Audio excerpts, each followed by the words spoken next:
It's nearly 6 p.m. on November the 9th, 2013. It's a cold autumnal evening. We're at the Millennium Stadium in Cardiff, Wales.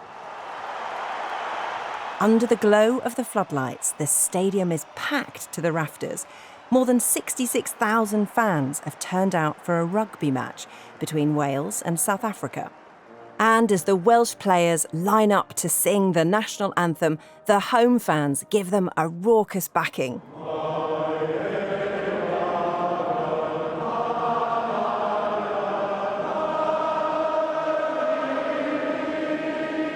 It's a grand occasion. Even Prince William, the future king, has shown up. Alongside him, the Welsh First Minister, Carwyn Jones. Everyone's singing their hearts out. And out in the crowd, amongst the sea of smiling faces, if we zoom in, we'll find someone familiar, a character you should know by now. We will never reveal who we pay because of the nature of the business could endanger individuals, yeah? It's the Welshman, the man from British American Tobacco. He was Belinda Walters' handler, the man she secretly recorded, and one of the key people responsible for overseeing BAT's operations in South Africa to combat the illicit trade in cigarettes. With him are two other men, both South African. They're senior operatives for a private security company called Forensic Security Services, or FSS, the outfit contracted to carry out BAT's boots-on-the-ground intelligence operation. They're here at the Welshman's invitation. The two South Africans are called Mike and Derek Vosloo, two ex-cops. They're not only colleagues, but also brothers. And they were both former members of a riot squad called Reaction Unit 9, which has been accused of taking a heavy-handed approach to quelling violence during the apartheid era. Derek, whom the Welshman affectionately refers to as Vossie, was the man who helped recruit Belinda Walter. The reason we know that the Welshman invited the Vosloo brothers to the rugby is because we've seen emails between them setting the trip up. The relationship between BAT and FSS was pretty cosy, to say the least. Here's an email sent by the Welshman to his South African colleagues a couple of months before the match. The email is read by an actor. Need to talk hotels in Cardiff. Checking tonight and very expensive. I have found an apartment for 8 and would cost us £150 each for 2 nights in Cardiff. Maybe a bit cosy, and 2 of the rooms have double beds and not single. The trip to the rugby in Wales was just one part of a much larger jolly. A month before the trip, the Welshman sent a detailed itinerary of the fun they'd be having with their hosts from BAT, including a curry and a few beers in the Ship and Shovel on the Wednesday night, followed by a golf tournament. Those attending the golf on the Thursday are to be there at 10 a.m. for bacon rolls with kick-off at 11 a.m. We will have a dinner and winners' award ceremony following the game late afternoon, early evening. The FSS boys are expecting to take the trophy home, so we have to disappoint them. Following the dinner, we will move into Richmond, where the guys are staying overnight for a few extra beers. But the trip wasn't all fun and banter. There was a little bit of work to be done as well. To make it more official and purposeful, etc., hopefully a company designing beacon tracking devices will attend to show one of the latest and smallest beacons they are designing. I think it will be useful to have your feedback, as you are probably the only service provider currently utilising the technology full-time at the moment. They would only have a short window to discuss, and then we would set you free to do some shopping. In and amongst the pints and the curry, the shopping and the golf, the brothers from FSS were going to be viewing some potential new toys, tracking beacons, courtesy of the Welshman and BAT. Equipment that could then be used to help keep tabs on the competition. These devices would let FSS monitor people, remotely tracking their every move. if such devices were intended to be unleashed on BAT's competitors, the tobacco giant could have found itself in all sorts of hot water. And I've seen documents, sworn legal testimony from a very senior South African policeman who says that BAT's agents were acting way beyond their remit and did not have the right permissions to carry out this kind of surveillance. If true, FSS may have acted unlawfully while working for the tobacco giant. BAT, however, says that all of its activities in South Africa were entirely above board and carried out with the purpose of helping the country crack down on cigarette smuggling. BAT vehemently denies any wrongdoing. My name is Victoria Hollingsworth from the Bureau of Investigative Journalism.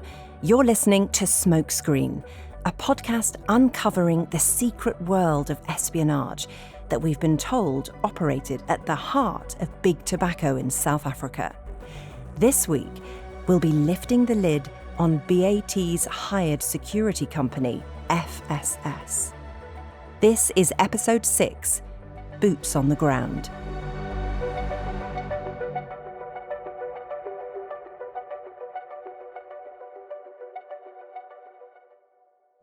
I've just found a different number for one of the ex-FSS guys.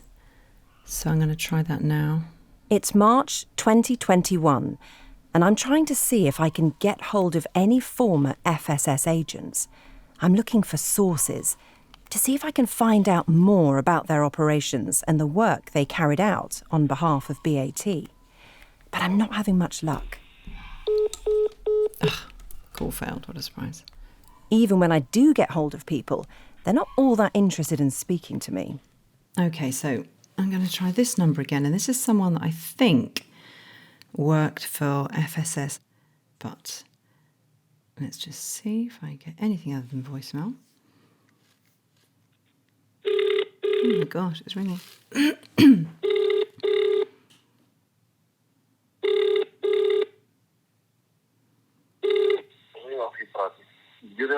Oh, hi. Hello.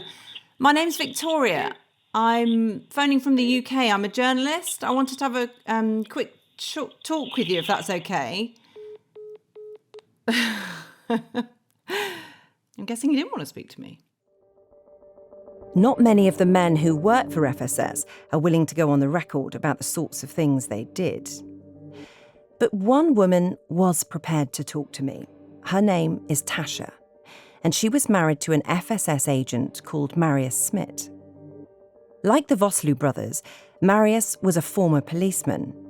Tasha claims Marius was well acquainted with the type of technology we just heard the Welshman offering to show his FSS contacts before a round of golf.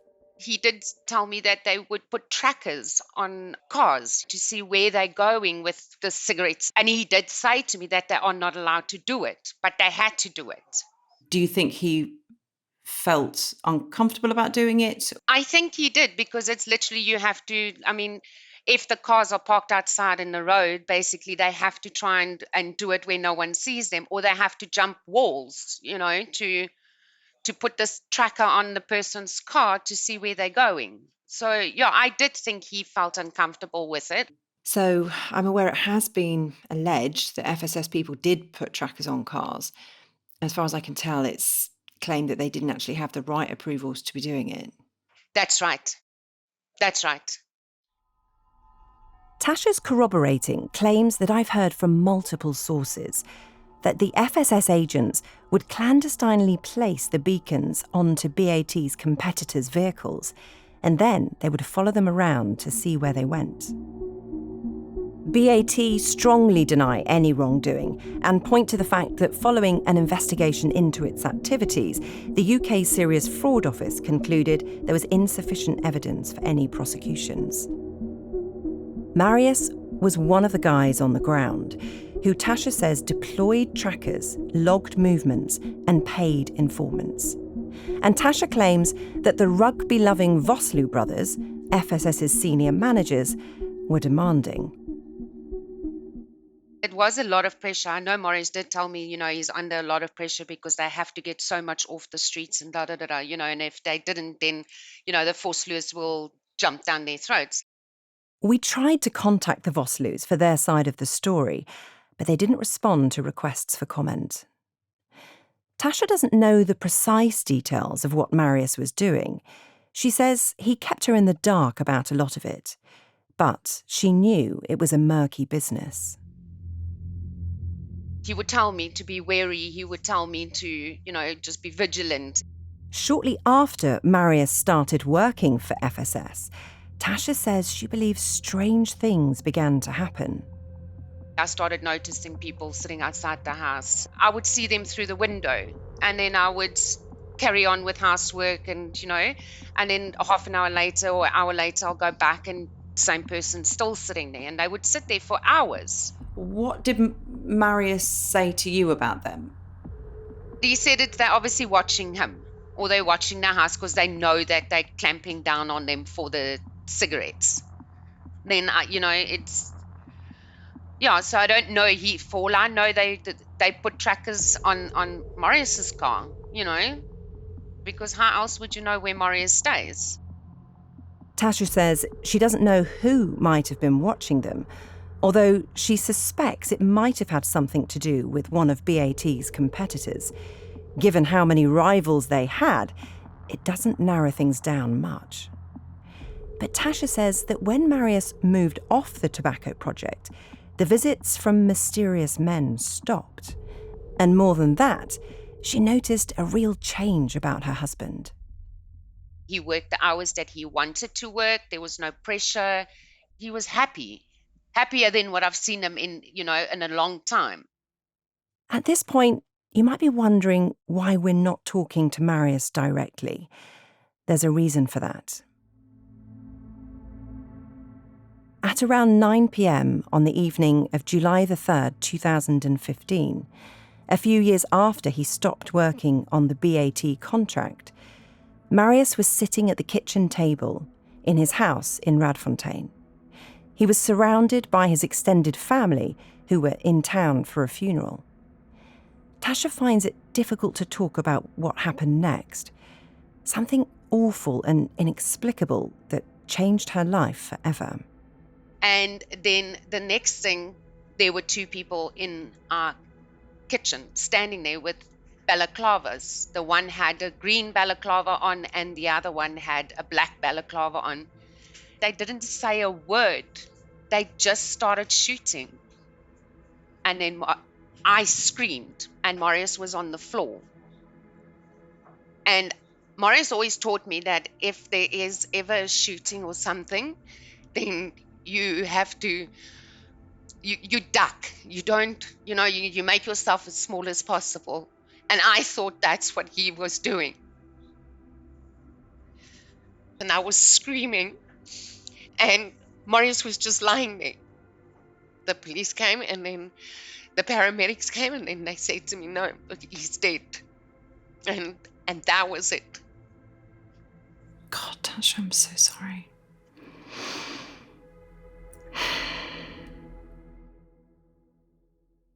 Tasha says that the police investigation didn't get very far, and she feels like they didn't do a very thorough job.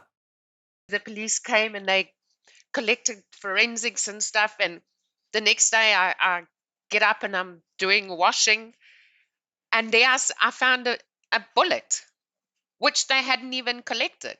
Really? Where was the bullet? It was in my laundry. So to me, it's like, how much investigations and stuff have you actually done on this murder?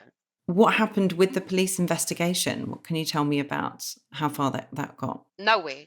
It got nowhere. Did they ever have any leads? No, I don't think so. Not that they told me about. So no arrests? No arrests were made? No, nothing. I tried to speak with the police who investigated Marius's death. They didn't tell me much, beyond the fact that they had no leads. It's been suggested to me by one of Marius's former colleagues at FSS that it could have been an armed robbery gone wrong. It's an explanation that Tasha finds hard to agree with. She says the men didn't take anything or make any demands, despite there being jewellery and money they could have stolen. They burst in, killed Marius without a word, and left. Tasha and her family remain in the dark as to why Marius was killed, and despite my best efforts, have not been able to come up with any answers. There's no evidence that it had anything to do with Marius's work for FSS. South Africa is a country where violence is endemic. There are nearly 60 murders a day, and only a fifth of those murders are ever solved. Marius's case is sadly not remarkable. In that context, it's easy to understand why people might want to avoid loose talk. Much simpler to keep your head down. No need to go blabbing to an English journalist making a cold call. Becoming a whistleblower in South Africa isn't a decision to take lightly. It's a country with a very long history of violence, including violence supported by the state. Which is why we ought to listen carefully to those FSS agents who are willing to put their heads above the parapet to reveal what they say were missions carried out for FSS on BAT's behalf. Our aim was, right in the beginning, get rid of the opposition, intervention as much as possible to disrupt. And that was told to you quite clearly. 100%, and that's all we worked on, is to disrupt and have as many interventions as possible through our law enforcement agencies. That's Francois van der Westhausen, who we met last time. Like Marius, Francois was a member of BAT's hired security company, FSS. He managed his own team, and like Marius, Francois used to be a cop. My career was mostly spent at murder and robbery unit.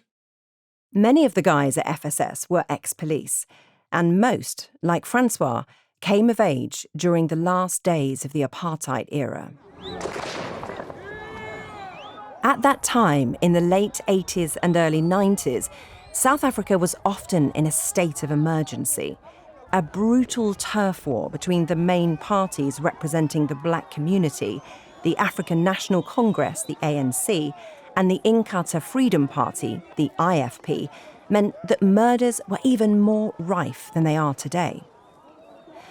It was a fire that the National Party's apartheid regime was only too keen to fuel, in the hope of dividing the black community and painting them as violent thugs. It was a profound and bloody moment in the country's history. And there, amidst the chaos, was Francois. And by the time I was 19, I had already shot like 2 or 3 people, to death. In self-defense, being a policeman at that age. And you're still a kid yourself. It was hard times because we had faction fightings. We had this conflict between the ANC and IFP. And you would get murders, like 16, 17 murders a night I had to attend as a duty officer. 16 or 17 a night? Yes, that's quite correct. You can't cope with it because the very next hour you're going to attend another scene. And so everything becomes vivid. It becomes vivid. Each scene replaces another. You don't actually ever forget about it. It just plays like the old-fashioned 35mm camera. When you uphold it against the wall, you see all that flashes going past. It'll probably be buried with me, At that time, the South African police used extreme violence, methods such as interrogating suspects by throttling them with a piece of rubber tubing. Your hands are being tied behind your back, you're being laid down, your feet are tied up, and then they would use a tube to put around your head and then pull the tube tight together, and within 3 minutes, you probably pass out. It was a well-known fact that everybody did it. Francois tells a story of how years later, after the fall of the apartheid regime, and long since he'd left the force, he was driving his car and pulled up at a police roadblock. I was in the wrong place at the wrong time. One of the policemen at the roadblock was a former ANC member, a former suspect who Francois had once interrogated. But now the tables had turned, and the suspect was a cop, and Francois was a civilian. One of the policemen there at the roadblock recognized me and said to me, this guy's out of the police, but I know him. This is what he did to me when I was an ANC member. And I was actually arrested on that basis, and I was tortured. So that was a method that you used to use, and then they used it back on you when you were recognised? Correct. Jesus. It's obvious why private security firms hire former policemen, but it's worth remembering that some of the ex-cops in BAT's pay were cut from a particular cloth. These weren't cops who'd spent their days reprimanding shoplifters. These were guys who'd effectively fought an all-out war for years. I mentioned earlier that two of FSS's senior managers, the brothers Mike and Derek Vosloo, had been members of a particularly notorious police squadron, Reaction Unit 9. Francois says that when he arrived, he was surprised to see just how many of the guys at FSS had come from that one unit. 99% of them were from Reaction Unit 9, with most of them having been worked under their commander, Captain Mike Vosloo. During the apartheid era, the job of the Reaction Unit was to quell protests and rioting in South Africa's black townships, ghettos into which black workers and their families were segregated. Throughout the 1980s, the reaction units had a reputation for violence and for suppressing subordination with a heavy hand, using armoured cars, tear gas and shotguns to try and subdue the popular insurgency that swept the country. In the struggle to end apartheid, the reaction units were active participants on the wrong side of history. Reaction Unit 9 was really effectively a police riot squad unit. So they were, tactical, boots on the ground kind of guys you would call in if you needed someone to throw a hand grenade or a stun grenade. That's Talita Snickers. You may remember her from episode 1. She's an expert on the South African tobacco industry and a former colleague of Johan van Lochrenberg, the South African taxman tasked with investigating BAT. Talita says that in her opinion, the private security company used by BAT weren't exactly a crack team of detectives. So they didn't have investigation skills. They didn't have any, experience in terms of conducting forensic investigations. They didn't have any experience or background and skills in terms of understanding fraud, in terms of understanding money laundering.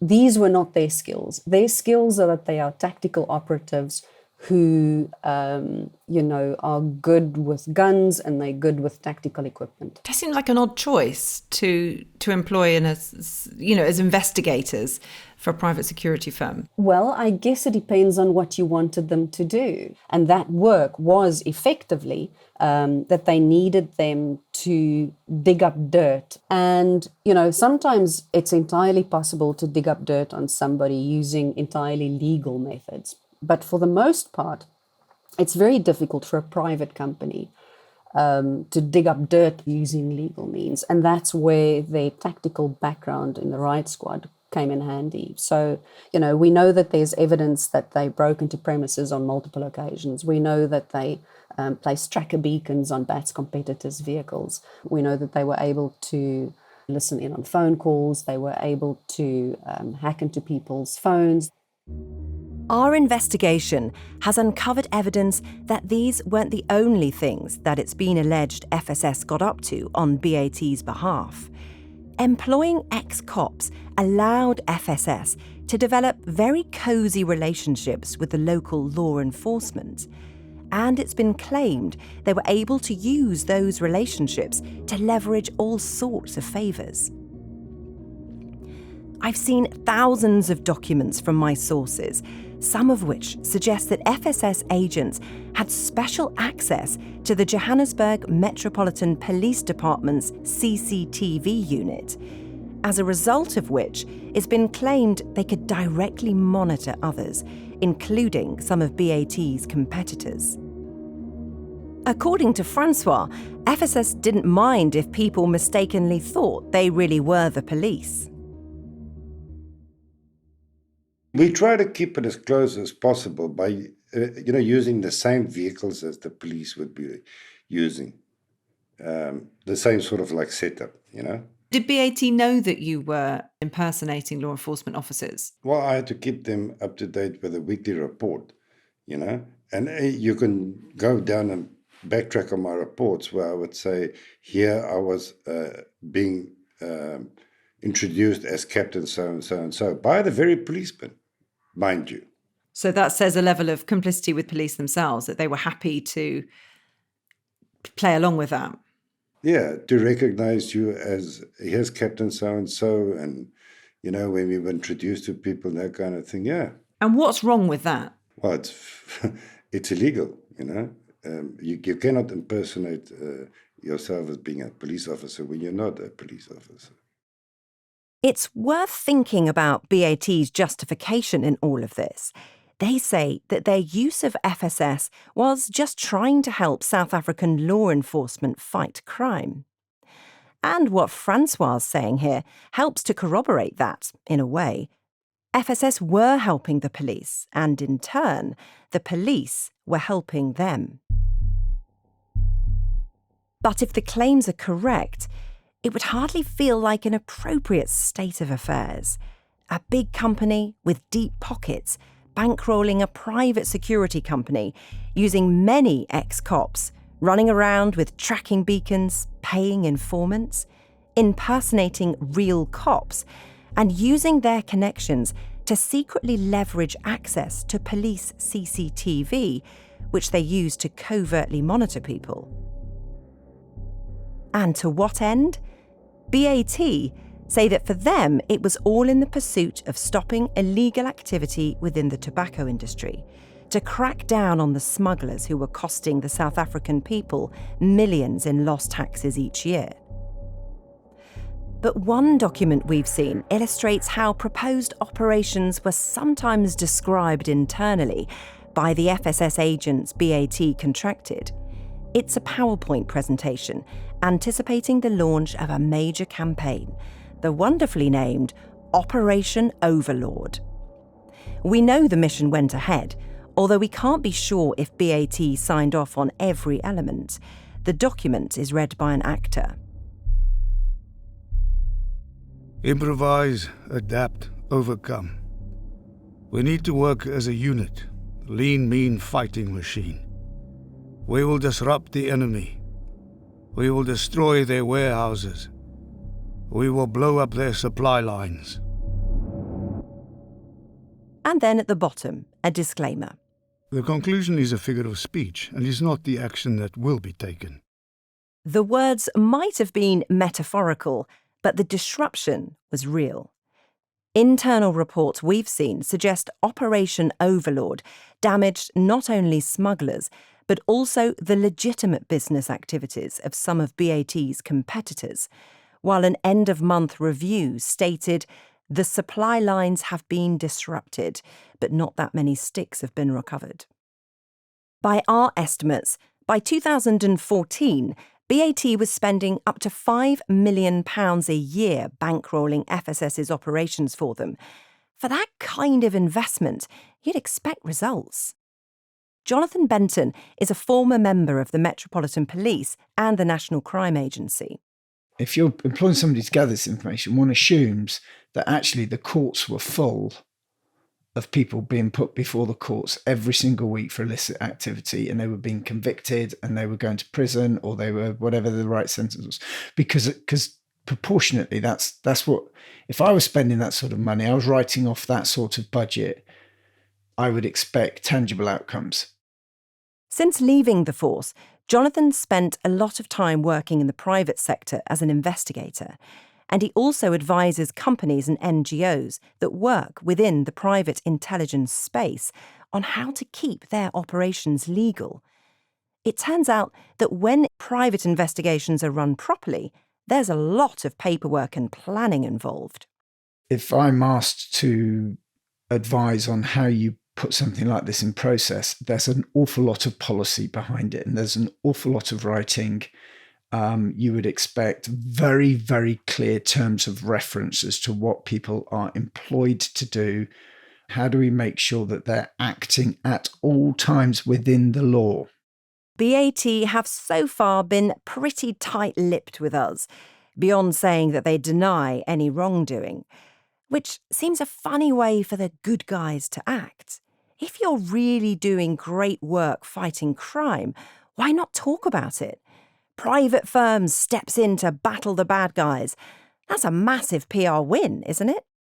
I'd want to be shouting from the rooftop, look how many convictions we've achieved, look at what we've done, look at how we've worked with police, look at how many cases now have gone through the courts. We have stopped 3 tons of illicit goods by working with South African authorities, etc., because why else would you stop it? Because the only other reason you're paying and you're incentivizing people to stop it is because you're actually stopping legitimate trade, which would be highly, highly wrong. Despite our repeated requests, BAT has provided us with no evidence of any successful prosecutions as a result of the work FSS carried out on its behalf. However, it has vigorously denied that the intent of its anti-illicit operation was ever to disrupt the legitimate business activities of its rival tobacco firms. They also point to the fact that earlier this year, the Serious Fraud Office closed its investigation into BAT's activities in the region, citing lack of evidence for any prosecutions.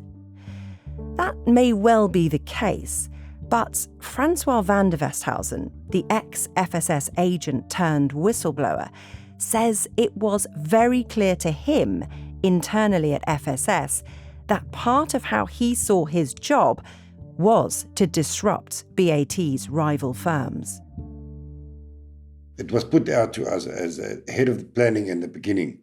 Your aim is to close down the opposition. They would say that a big defence from British American Tobacco would be that this was about cracking down on, a really big problem with illicit and, counterfeit products in South Africa, and that they were doing their part to assist law enforcement by gathering this information and sharing it with the police so that they could act in a completely legitimate fashion. I understand if you want to use that as a defense, but then you must remember that as far as I'm concerned, I was assigned to do the local manufacturing within the borders of South Africa.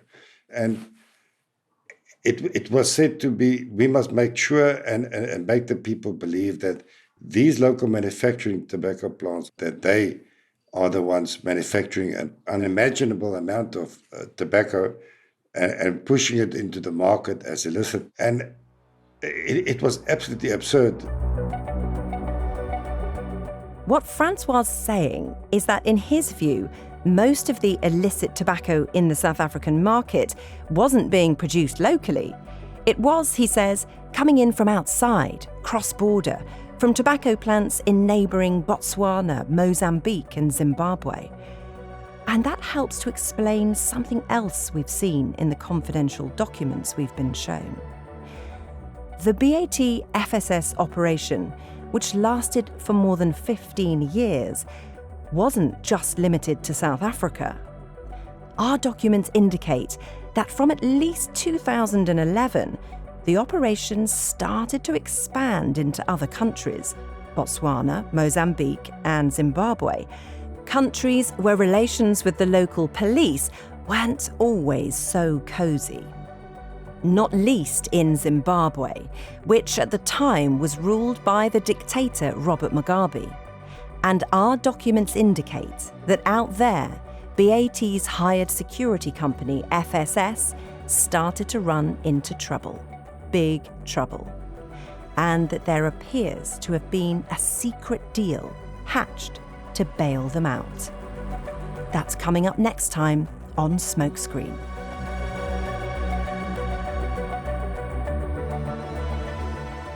Smokescreen is a podcast from the Bureau of Investigative Journalism for Auddy, produced by Novel. It was produced and written by Tom Wright. It was researched and investigated by me, Victoria Hollingsworth, Matthew Chapman, and Malcolm Rees. Our executive producers were Max O'Brien, Myrian Jones, Rachel Oldroyd, David Medell, Owen Bennett-Jones, and James Ball. Our fact-checkers were Alice Milliken and Frankie Goodway. It was mixed and edited by Alex Portfelix.